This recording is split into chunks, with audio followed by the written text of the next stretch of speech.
Hello everyone, welcome to my channel. Keep it simple but significant. I am your host Sasi. Let's start today's discussion. आपको video का PDF चाहिए तो comment section में link मिल जाएगा, आप Telegram group join कर सकते हैं.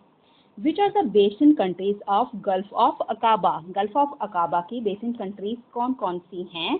तो गल्फ ऑफ अकाबा आपके ये रहा, रेड सी से ये कनेक्ट होता है और रेड सी जाके कनेक्ट हो जाता है आपका अरेबियन सी से. ओके, और गल्फ ऑफ अकाबा की जो बॉर्डरिंग कंट्रीज हैं वो है आपकी Egypt, Israel, Jordan and Saudi Arabia. तो इसमें आंसर है Egypt, Israel, Jordan and Saudi Arabia. Answer is A.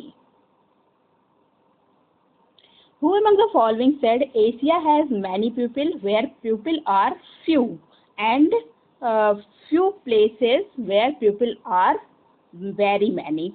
Asia के पास बहुत से पीपल हैं जहाँ पे पीपल कम हैं, और ऐसे भी प्लेसेस हैं बहुत कम जहाँ पे पीपल बहुत ज़्यादा हैं. तो ये कहा है किसने? ये कहा है जॉर्ज क्रेसी ने. Answer is C. What is the literal meaning of the term La Nina? La Nina का literal meaning क्या है? तो इसका meaning होता है girl child. Answer is B. La Nina present करता है situation that can be described as रफली opposite to El Nino. El Nino में हमारे इंडिया में एल नीनो की जब कंडीशन होती है तो हमारे इंडिया में बारिश नहीं होती है, और ला नीना में हमारे इंडिया में अच्छी खासी मानसून देखने को मिलता है, बारिश देखने को मिलती है.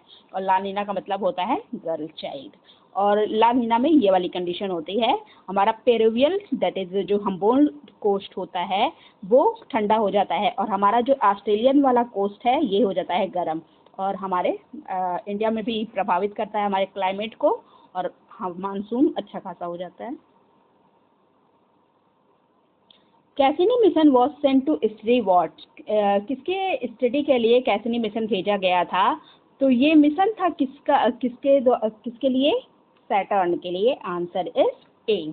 और ये कोलैबोरेशन में किया गया था नासा और यूरोपियन स्पेस एजेंसी के कोलैबोरेशन में ये किया गया था. ओके, और ये लॉन्च किया गया था 1997 में, और इसका एंड हुआ 2017 में. ओके, 20 साल की सर्विस दी है इसने.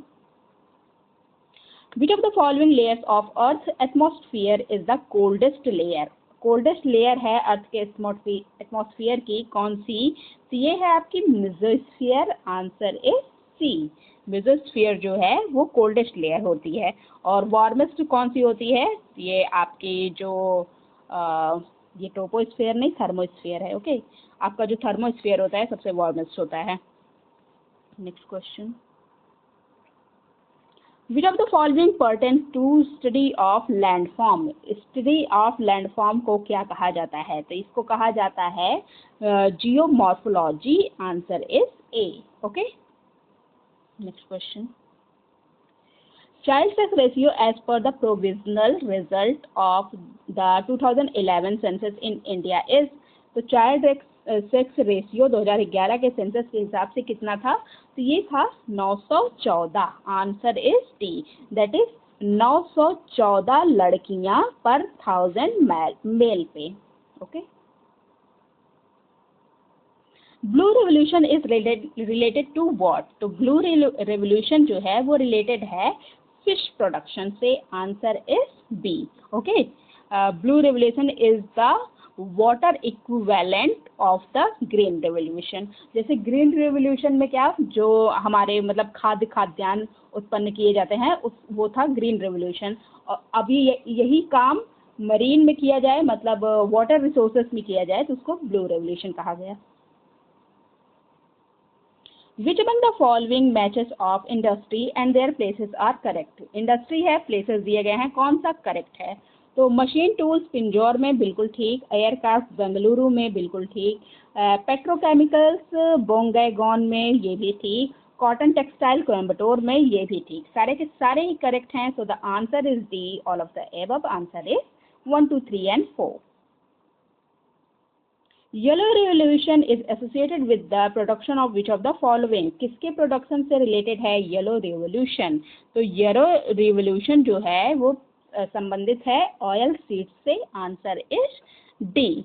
Okay, yellow revolution is associated with the growth, development and adoption of new varieties of oil seeds. Okay,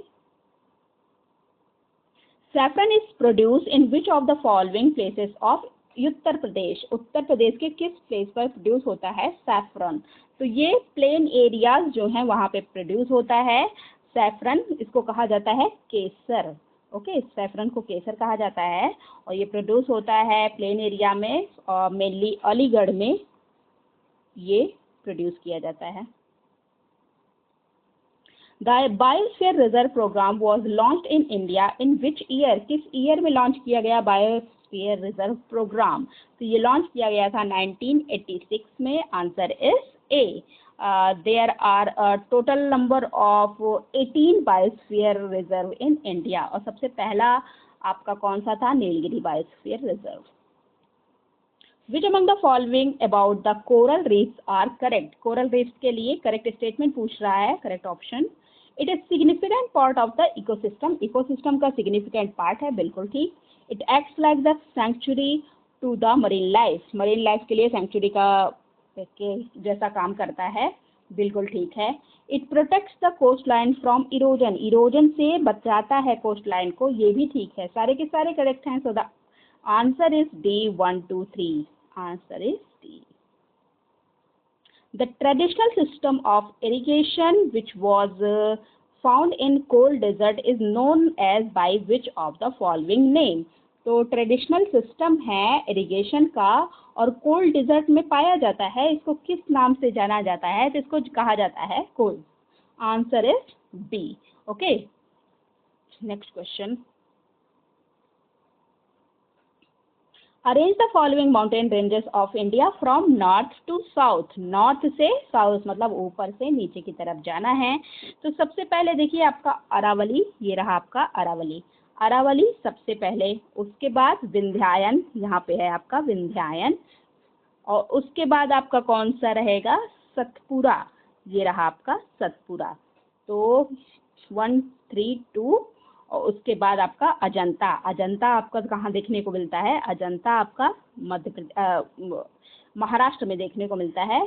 4, 1, 3, 2, 4, 1, 3, 2, 4 आपका कौन सा है? Answer is B. Okay, the mount Everest is situated in which of the following region? किस region में situated है mount Everest? तो mount Everest situated है आपके नेपाल हिमालय में। Answer is A. ये हाईएस्ट माउंटेन रिजर्व है एबव द सी लेवल, मतलब पूरे वर्ल्ड का हाईएस्ट माउंटेन रिजर्व है। 8,848 मीटर की, अब तो कहते हैं 2 मीटर और बढ़ गया है। Arrange the following statement of India in descending order of their geographical area. Geographical correct option पूछ रहा है। ज्योग्राफिकल एरिया के डिसेंडिंग घटते हुए क्रम में लगाना है, मतलब सबसे ज़्यादा से सबसे कम। तो सबसे ज़्यादा इनमें होगा Madhya Pradesh.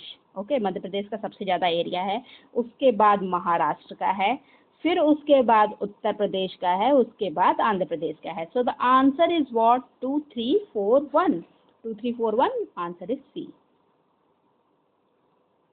Consider the following statement about our country India. India के लिए स्टेटमेंट देखनी है और स्टेटमेंट करेक्ट जो है वही बतानी है। Okay, India has an area of about 3.28 million square kilometre. बिल्कुल 3.28 मिलियन स्क्वायर किलोमीटर का लगभग एरिया है, ठीक है। India is located in south eastern hemisphere. South में नहीं है, नॉर्थ में है अपना इंडिया, नॉर्थ ईस्टर्न हेमिस्फीयर में है। तो ये स्टेटमेंट आपका गलत हो गया। The latitudinal accent of India is 8 degree 4 minute north and 37 degree 6 minute latitude. बिल्कुल हमारा जो अक्षांश है 8 डिग्री 4 मिनट से 37 डिग्री 4 मिनट तक का है, ये बिल्कुल ठीक है स्टेटमेंट। और लॉन्गिट्यूड देशांतर की बात हो रही है, 68 डिग्री 7 मिनट और 97 डिग्री 25 मिनट ईस्ट में, ये बिल्कुल ठीक है। तो इसमें ठीक कौन कौन सा है? 1, 3 एंड 4 ठीक है। So the answer is D 1, 3 and 4। Which region in India is richest in iron and coal deposit? Iron and coal deposit के लिए रिचेस्ट है कौन सा? तो ये है छोटा नागपुर प्लेटू। अब छोटा नागपुर प्लेटू में कौन कौन से प्रदेश आते हैं हमारे, मतलब इंडियन स्टेट्स जो हैं। तो जो छोटा नागपुर प्लेटू है इसका सबसे ज़्यादा पार्ट जो है वो झारखंड कवर करता है। ओके, झारखंड, उसके बाद आपका उड़ीसा भी है कुछ पार्ट इसका, वेस्ट बंगाल भी है इसका कुछ पार्ट, आपका बिहार भी है कुछ पार्ट इसका, और आपका छत्तीसगढ़ में भी इसका कुछ पार्ट आता है। ओके, तो ये सारे स्टेट जो हैं ये छोटा नागपुर प्लेटो के अंतर्गत आते हैं और यहीं पे सबसे रिचेस्ट है आयरन और कोल के लिए।